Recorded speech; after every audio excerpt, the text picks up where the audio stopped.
నమస్తే. ఇన్నాళ్ళు నన్ను సపోర్ట్ చేస్తూ, ఎంకరేజ్ చేస్తూ మీ ప్రేమని నాకు అందిస్తున్న ప్రతి ఒక్కరికి కృతజ్ఞతలు. అలాగే ఈ వీడియో కూడా ఖచ్చితంగా మీకు ఉపయోగపడుతుంది. లైక్, షేర్ అండ్ సబ్స్క్రైబ్ చేసి మీ సపోర్ట్‌ని నాకు అందించండి. అలాగే ఈ వీడియో పట్ల మీకున్న అభిప్రాయాన్ని కామెంట్ సెక్షన్‌లో కామెంట్ చేసి తెలియజేయండి. ఇప్పుడు వీడియోని చూద్దాం. నమస్కారం. రేపటి విశిష్టతని ఒకసారి చూద్దాం. రేపు 6వ తారీఖు జూన్ నెల 2024వ సంవత్సరం గురువారం. శ్రీ క్రోధినామ సంవత్సరం ఉత్తరాయణం వసంత ఋతువు. రేపు వైశాఖ మాస అమావాస్య తిథి సాయంత్రం 6:07 వరకు, తదుపరి జ్యేష్ఠ మాస శుక్లపక్ష పాడ్యమి తిథి.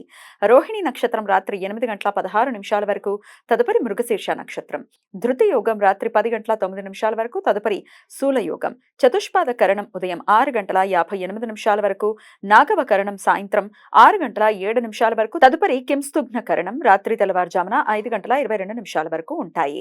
నక్షత్రవర్జం మధ్యాహ్నం 12:36 నుండి 2:08 వరకు, మరల రాత్రి 1:44 నుండి 3:18 వరకు, అమృతకాలం సాయంత్రం 5:12 నుండి 6:44 వరకు.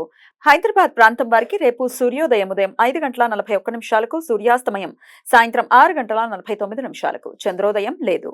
చంద్రాస్తమయం సాయంత్రం 6:52 అభిజిత్ ముహూర్తం పగలు 11:49 నుండి మధ్యాహ్నం 12:41 వరకు.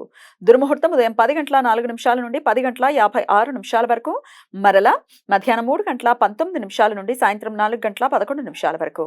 రాహుకాలం మధ్యాహ్నం 1:54 నుండి 3:32 వరకు.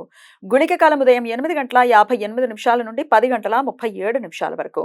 యమగండం ఉదయం 5:41 నుండి 7:20 వరకు.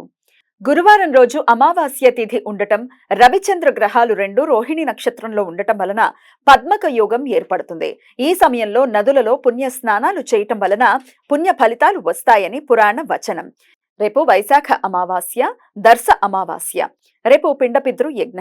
రేపు పితృదేవతలకు శ్రాద్ధ విధులను నిర్వర్తించడం వలన వంశాభివృద్ధి జరుగుతుంది అని పురాణ వచనం. రేపు శని జయంతి, శని అమావాస్య అని కూడా పిలుస్తారు. శనిగ్రహ దోష నివారణకు శాంతి విధానాలు ఆచరించడానికి అనుకూలం. శని జయంతి రోజు శనికి తైలాభిషేకం, తిలాదానం తదితరాలు రేపు చేస్తారు. రేపు వట సావిత్రి వ్రతం. వివాహిత స్త్రీలు తమ సుఖ దాంపత్యం కోసం ఉపవాసం ఉండి సావిత్రీదేవిని పూజిస్తారు. రేపు అన్వాదానం. వైష్ణవులు రోజంతా ఉపవాసం ఉండి ఎల్లుండి ఇష్టి రోజు యజ్ఞం చేస్తారు. రేపు మాస రోహిణి వ్రతం.